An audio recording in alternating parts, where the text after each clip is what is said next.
Hello everyone, and welcome to this new tutorial on how to use Google Authenticator. In this tutorial, I'll show you how to use this powerful tool called Google Authenticator.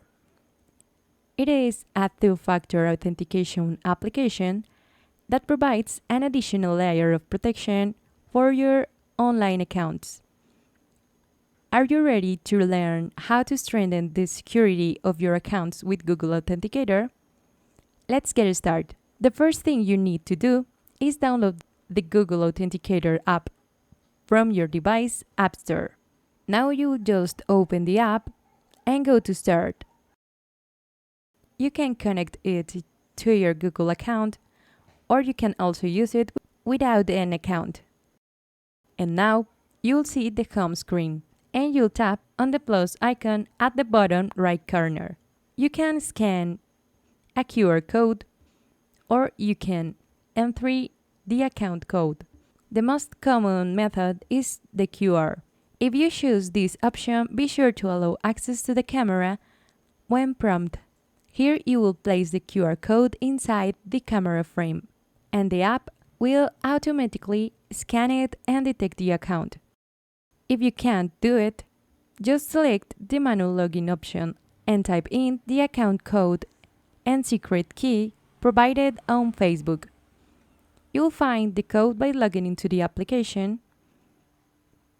You'll go to Menu at the bottom right corner, and then you'll go to Settings and Privacy at the bottom. Privacy Shortcuts, and here you'll scroll down till you find two-step authentication. Here you'll select Google Authenticator tool and then go to Continue. As you can see here, you'll find the QR code that I mentioned earlier, or you can also find the code to type it in manually.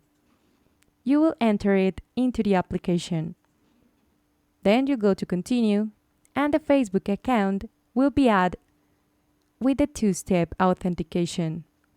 Once the account has been successfully added, you'll see a 6-digit code that changes every few seconds.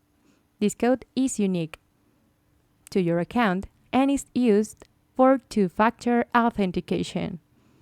Remember that you can add multiple accounts in Google Authenticator and organize them by category.